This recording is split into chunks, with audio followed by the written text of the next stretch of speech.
एक भाई ने 4 बीघा जमीन बेईमानी कर ली। छोटा भाई कमजोर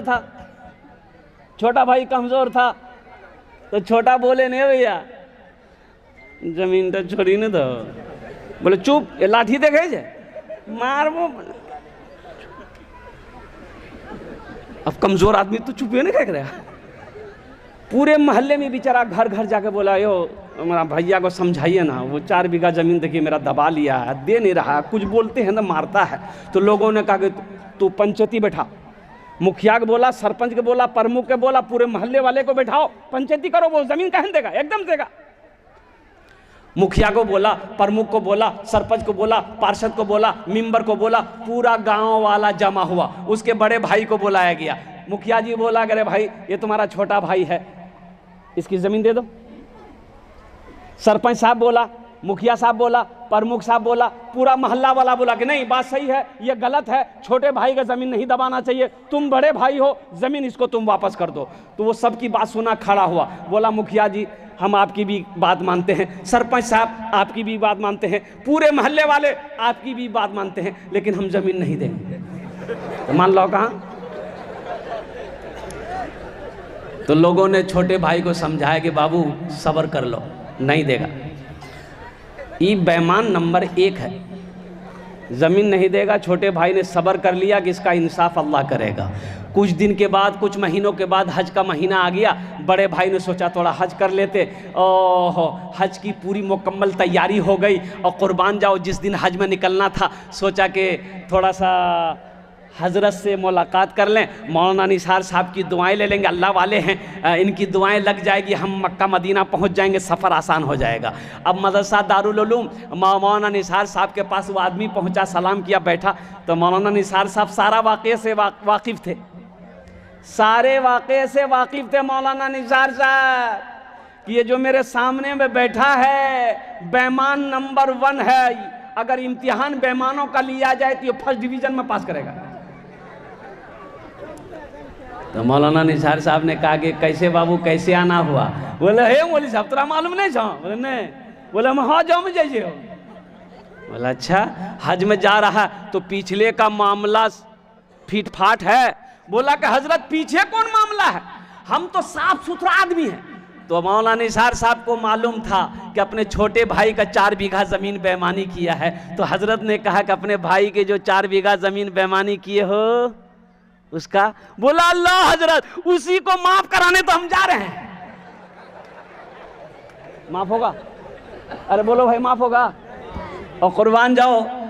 हजरत ने जवाब दिया कि नादान, अरे तू नादा क्या कहते नाकल है, एक हज नहीं तू 50 हज भी कर लेगा, अल्लाह तेरे हज को उस वक्त तक कबूल नहीं करेगा जब तक बेईमानी की हुई जमीन अपने छोटे भाई की वापस नहीं कर देगा। इसलिए मुसलमानों, नौजवानों, ये दुनिया तफरी का नहीं है, ये दुनिया आराम का नहीं है, ये दुनिया ऐश व इशरत की जगह नहीं है, ये दुनिया इम्तिहान गाह है। यहाँ इम्तिहान दोगे, इसका रिजल्ट आखिरत में मेरा अल्लाह इनाम अता फरमाएगा, इसका रिजल्ट सुनाया जाएगा, इसका इनाम होगा जन्नतुल फिरदौस। इंशाअल्लाह जन्नत में जाएंगे, हाथ उठाओ इंशाअल्लाह। कहना जन्नत इतना सस्तो है? हाँ है, जन्नत सस्ती है। अल्लाह ने मोमिनों के लिए जन्नत बनाया है, अल्लाह ने मुसलमानों के लिए जन्नत बनाया है। अल्लाह ने जिसने कलमा तैयबा ला इलाहा इल्लल्लाह मुहम्मदुर रसूलुल्लाह पढ़ा है, अल्लाह ने उसके लिए जन्नत में तैयार कर। एक जगह तकरीर करके उठे, एक आदमी बोले मौलवी साहब रुको, की बात बोले मौलवी साहब जन्नत में बीड़ी मिलते बीड़ी? उन्होंने कहा कि तौबा तौबा। क्या है भाई? बोले कि हजरत क्या करें, आदत बहुत खराब है हमारे, हमरो नहीं पिए छे ना, हमरा अच्छा नहीं लगे छे। तो हमने कहा कि जन्नत में तो बीड़ी पीहो तो जलाने के लिए जहन्नम जाना होगा। बोला बाप, जन्नत में हर चीज मिलेगी, ऐशो इशरत की जिंदगी गुजारनी है तो जन्नत में गुजारना। अल्लाह ताला ने हर नेमत अपने बंदों के लिए जन्नत में तैयार कर रखी है, बस सिर्फ और सिर्फ यहां तैयारी करनी है। यहां तैयारी यहां करनी है, तैयारी यहां करनी है। और फिर ऐश ही ऐश है, मजे ही मजे हैं, कुर्बान जाओ। जन्नत में मौत नहीं है, जन्नत में नींद। अच्छा वहां सोना भी नहीं है जन्नत में? अरे बोलो भाई, सोना कब्र में? सोना तो कब्र में। तो कब्र में कौन सोएगा? जो यहां जगेगा वो कब्र में सोएगा। जो कब्र में सोने की यहां तैयारी करेगा वही कब्र में सोएगा। और जो यहां सो के अपनी उम्र गुजार दी, कुर्बान जाओ, तो कब्र में फिर ठोकैया हो। जन्नत में तो जाएंगे मुसलमान, जिसने कलमा तैयबा ला इलाहा इल्लल्लाह मुहम्मद रसूलुल्लाह पढ़ा है वो जन्नत में दाखिल होगा। लेकिन फरिश्ते पहले उसके बदन का मैल छुड़ाएगा, उसके बाद फिर अल्लाह जहन्नम से निकालेगा, दोज़ख से निकालेगा, उसके बाद फिर जन्नत में डालेगा। इसलिए नौजवानों, मुसलमानों, हम कहते हैं आखिरत की तैयारी करो, कब्र की तैयारी करो, हशर के मैदान की तैयारी करो। ये बच्चों मदरसा है, मस्जिद अल्लाह का घर है, मदरसा रसूलुल्लाह का घर है। मदरसा किसका घर है? देखिए, अपने बच्चे को आप मैट्रिक करा दिए, इंटर करा दिए, एमए करा दिए, बीए करा दिए, पीएचडी करवा दिए, एलएलबी करवा दो। यहाँ कटिहार नहीं, पटना नहीं, दिल्ली नहीं, लंदन ऑक्सफोर्ड में पढ़ा लो, और सुनो अमेरिका में पढ़ा लो, और सुनो जापान में पढ़ा लो, रूस में पढ़ा लो, हीरे जहरात खिला खिला कर अपने बेटे को पढ़ा लो। लेकिन सुनो, उलमा फरमाते हैं, अल्लाह का कुरान कह रहा है, हशर के मैदान में यही बेटा तुमको देखेगा, वो भाग जाएगा। बेटा देखेगा, अरे बोलो ना भाई, भाग जाएगा। बाप को देखेगा, बेटा भाग जाएगा हशर के मैदान में। ये अल्लाह का कुरान कह रहा है। बाप को बेटा देखेगा, भाग जाएगा। आपने उसे लंदन में पढ़ाया है, अमेरिका में पढ़ाया है, हीरे मोती उसे खिलाया है, लेकिन वो बेटा हशर के मैदान में देखकर भाग जाएगा। लेकिन कुर्बान जाओ, मुझे कह लेने दो, मौलाना निसार साहब के मदरसे में अगर आपने अपने बेटे को कुरान पढ़ा दिया है, हाफिज कुरान बना दिया है, तो इंशाअल्लाह कसम खुदा की हशर के मैदान में कुरान पढ़ने वाला बेटा भागेगा नहीं, बल्कि हशर के मैदान में आपको ढूंढ कर निकालेगा, अल्लाह के सामने खड़ा होगा। अल्लाह आपके बाप के सर पे नूरानी ताज सजाएगा। नारे तकबीर, अज़मते उलमा जिंदाबाद, अज़मते कुरान जिंदाबाद। हजरत मुआज़ बिन जबल रज़ी अल्लाह तआला अन्हु, ये बच्चे को कुरान पढ़ाया ना, हशर के मैदान ढूंढे, मेरा बाबा कहाँ, मेरा अब्बा कहाँ है, भागेगा नहीं। वो बोले मेरा बाबा कहाँ है, मेरी माँ कहाँ है, कुर्बान जाओ, माँ को लेके आएगा, बाप को लेके आएगा, अल्लाह के सामने खड़ा होगा। अल्लाह मैं तेरे कुरान का हाफिज कुरान हूँ, कारी कुरान हूँ, ये मेरी माँ है, ये मेरा बाप है, कुर्बान जाओ, मेरा रब हुक्म देगा फरिश्तों को ताज पहनाओ, इसकी माँ को भी ताज पहनाओ, इसके बाप को भी ताज पहनाओ। और उस ताज के अंदर में कितनी रोशनी होगी। हजरत मुआज़ बिन जबल रज़ी अल्लाह तआला अन्हु रावी हैं, अल्लाह के रसूल ने इरशाद फरमाया, ए मुआज़ जानते हो उस ताज में कितनी रोशनी होगी? तो सहाबा ने पूछा कि या रसूलल्लाह, मेरे माँ बाप और आप पर कुर्बान, कितनी रोशनी होगी ये आप बताएं। तो अल्लाह के नबी ने इरशाद फरमाया, ए मुआज़, उस ताज के अंदर में जो ताज पहनाया जाएगा माँ बाप को, उस ताज के अंदर में इतनी रोशनी होगी कि सूरज की रोशनी उसके सामने फीकी पड़ जाएगी। तो अहले महशरियो, ए बाबू खामोश हो जाओ, भालो करे बसो बाबू, तुम्हार जोन्ने अमी दुआ करबो। देखो ये पाक मजलिस है, यहाँ जो दुआ होगी कबूल होगी, और ज़्यादा बदमाशी करोगे ऐसी दुआ कर देंगे बस है। यहाँ ऐसी वैसी दुआ नहीं होगी। एक बुढ़िया रास्ते में गिर गई, एक नौजवान गाड़ी लेके जा रहा था, देखा बुढ़िया गिरी पड़ी है, गाड़ी खड़ी किया, बुढ़िया को उठाया, ए दादी उठ उठ उठ, चोट लगना, उठ उठ उठ उठ। बुढ़िया उठ के खड़ी हुई, बदन हाथ जा रही, बोलिए बेटा जितना जल्दी तुम हमको उठाए ना, हम दुआ करते हैं अल्लाह उतना जल्दी तुमको भी उठा ले। लेकिन दुआ भी एखाने जेटे दुआ होबे कबूल होबे, जेटे दुआ होबे मकबूल होबे। तो हम ये कह रहे थे, हजरत मुआज़ बिन जबल रज़ी अल्लाह तआला अन्हु ने रिवायत फरमाया कि अल्लाह के नबी ने इरशाद फरमाया, ए मुआज़, उस ताज के अंदर में इतनी रोशनी होगी कि सूरज की रोशनी उसके सामने फीकी पड़ जाएगी। तो अहले महशरियों पूछेंगे अल्लाह के फरिश्ते से, अल्लाह के फरिश्ते से पूछेंगे, हे अल्लाह के फरिश्ते किए जो ताज पहन लो जो किए जे, कोई अंबिया हैं? अल्लाह के फरिश्ते कहेंगे नहीं अंबिया नहीं है। वो कौन है ये?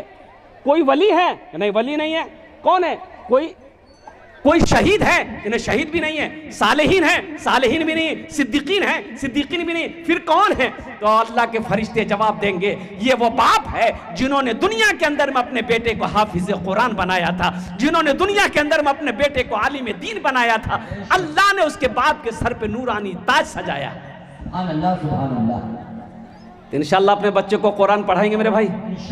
कितने लोग तैयार? हाथ उठाओ इंशाअल्लाह।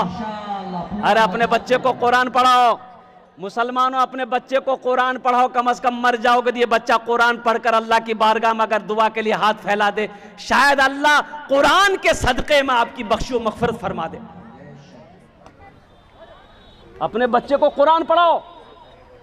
खैरुकुम मन तअल्लमल कुरान व अल्लमहू। अल्लाह के नबी ने इरशाद फरमाया, तुम में सबसे बेहतर वो है जो कुरान पढ़े, दूसरों को पढ़ाए, जो कुरान सीखे, दूसरों को सिखाए। तुम में सबसे अफजल वो है, अशरफ वो है, बेहतर वो है, अच्छा वो है।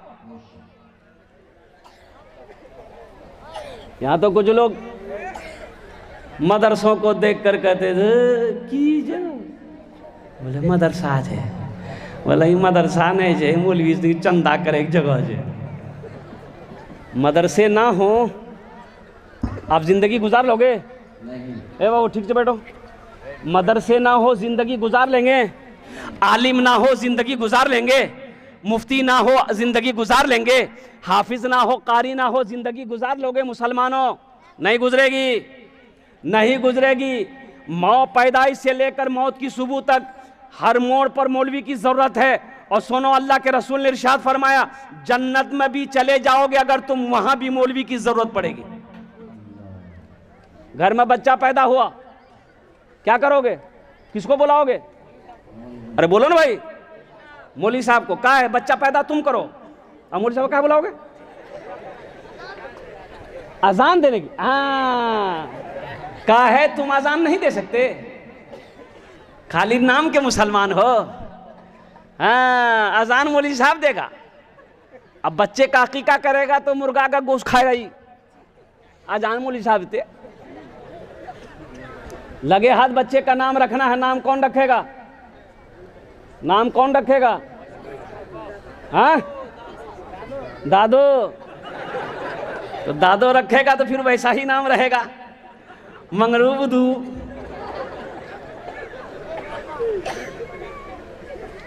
किशनगंज जिला में एक लड़का खिदमत कर रहा था, जलसे में गया था, 13-14 साल का बच्चा था, बड़ी खिदमत की, दिल से दुआ निकली।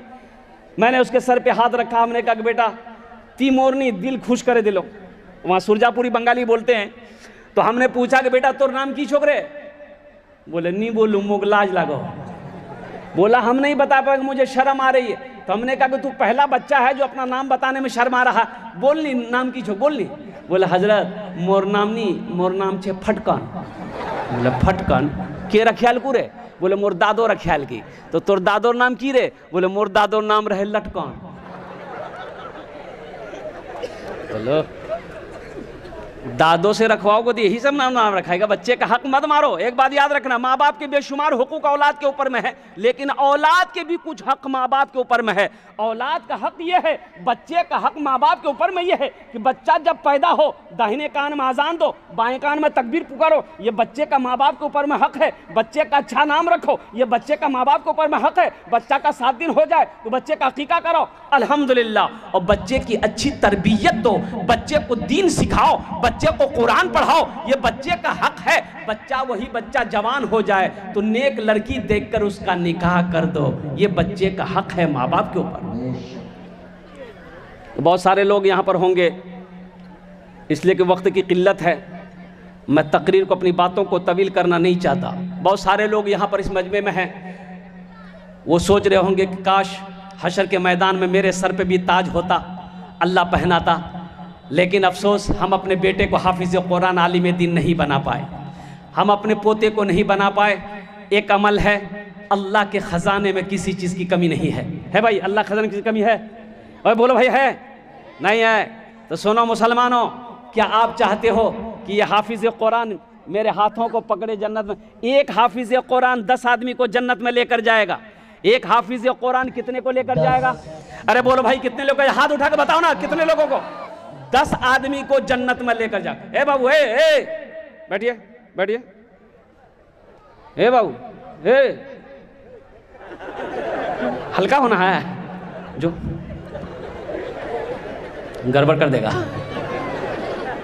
एक जगह ऐसे ही तकरीर कर दी, एक नौजवान खड़ा हुआ, बोला, हमने कहा क्या हुआ, बोला है, बैठो, बैठ गया। 10 मिनट बाद फिर खड़ा हुआ, हमने कहा काहे परेशान है, बैठो, बैठ गया। कुछ देर के बाद मेरी तकरीर ख़त्म हो गई, देखिए बैठा हुआ है, नज़र पड़ गई तो हमें इशारा किया, बेटा जो, बोला नहीं जाएंगे।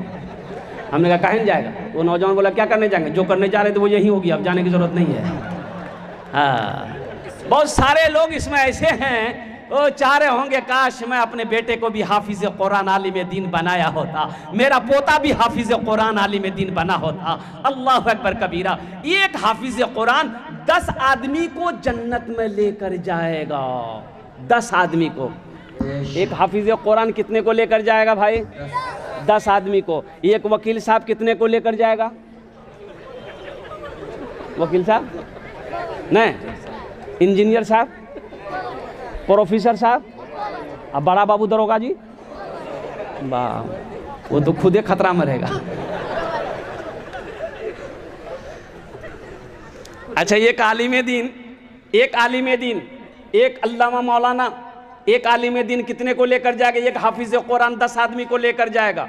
एक आलिम दीन 400 आदमी को जन्नत में लेकर जाएगा। सुभान अल्लाह बोले दमाद। एक आलिम 400 आदमी को जन्नत में लेकर जाएगा। तो बहुत सारे लोग सोच रहे होंगे काश मेरा बेटा, मेरा पोता, मेरा भतीजा भी हाफिज कुरान होता तो अल्हम्दुलिल्लाह सुम्मा अल्हम्दुलिल्लाह, ओह वो मेरे भी हाथों को पकड़ता, जन्नत में दाखिल कर देता अल्लाह के हुक्म से। तो मेरे भाइयों, एक अमल है, एक अमल है, एक अमल है। अगर मैं बताऊं तो करोगे? कितने लोग करोगे? हाथ उठाओ, इंशाअल्लाह मैं दुआ करूंगा। अल्हम्दुलिल्लाह, माशाअल्लाह, अल्हम्दुलिल्लाह। सारा मजमा तैयार है। आमी अपनार जन्य दस्ते दुआ करबो, आमी अपनार जन्य दस्ते दुआ करबो। और एखाने शुनुन, एखाने जेटे दुआ होबे कबूल होबे, एखाने जेटे दुआ होबे मकबूल होबे। आमी कोची ना, अल्लाह कुरान कोसे, वक़ाला रब्बुकुम उदऊनी अस्तजिब लकुम। मेरा अल्लाह कहता, मेरा बंदा तुम मुझे पुकारो, मैं तेरी दुआ को कबूल करूंगा। मेरा अल्लाह कह रहा है तुम मुझे पुकारो, मैं तेरी दुआ को कबूल करूंगा। आमी मुसाफिर आदमी, मुसाफिर की दुआ अल्लाह रद्द नहीं करता है।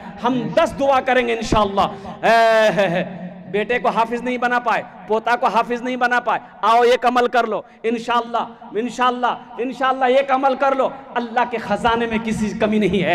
अल्लाह ने पैसा दिया है, अल्लाह ने माल दिया है, अल्लाह ने खेत दिया है, अल्लाह ने सोना दिया है, अल्लाह ने चांदी दिया है।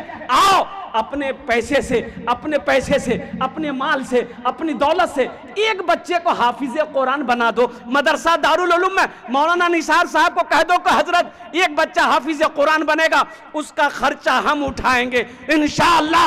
ये हाफिज कुरान आपके हाथों को पकड़ेगा, जन्नत के अंदर में दाखिल कर देगा। सुभान अल्लाह, सुभान अल्लाह। मुझे 5 आदमी इस मजमे में चाहिए इंशाअल्लाह। हम उसके लिए 10 दुआ करेंगे इंशाअल्लाह। है कोई ऐसा पहला माँ का चहीता बेटा, माँ बाप के नाम पर एक हाफिज कुरान बनाने के लिए हम ज्यादा नहीं मांगेंगे, कम से कम 10,000 रुपए देने वाला कोई पहला सखी तैयार हो जाए। ए मुखिया हो, सरपंच हो, पार्षद हो, मेंबर हो, मास्टर हो, वकील हो, इंजीनियर हो, प्रोफेसर हो, ताजिर हो, किसान हो, पहला कोई नौजवान तैयार हो जाए कि हजरत मेरी माँ तो नहीं रही, मेरा बाप तो नहीं रहा, इंशाअल्लाह हम अपने माँ बाप के नाम पर एक बच्चे को हाफिज कुरान बनाएंगे। एक बच्चा मेरा पैसा खाकर हाफिज कुरान बनेगा। ए नौजवानों, ए मुसलमानों, जैसे ही तुम नीयत करोगे अल्लाह तेरे माँ बाप के कब्र पे इसका सवाब अता फरमाता रहेगा। कब तक? जब तक इस धरती पर मदरसा दारुल उलूम सिद्दीकिया चलता रहेगा, अल्लाह आपके माँ बाप के कब्र पे इसका सवाब अता फरमाता रहेगा। है कोई ऐसा पहला नौजवान? माशाल्लाह, मुखिया अब्दुल माजिद साहब, अल्हम्दुलिल्लाह। मुखिया अब्दुल माजिद साहब, नारे तकबीर।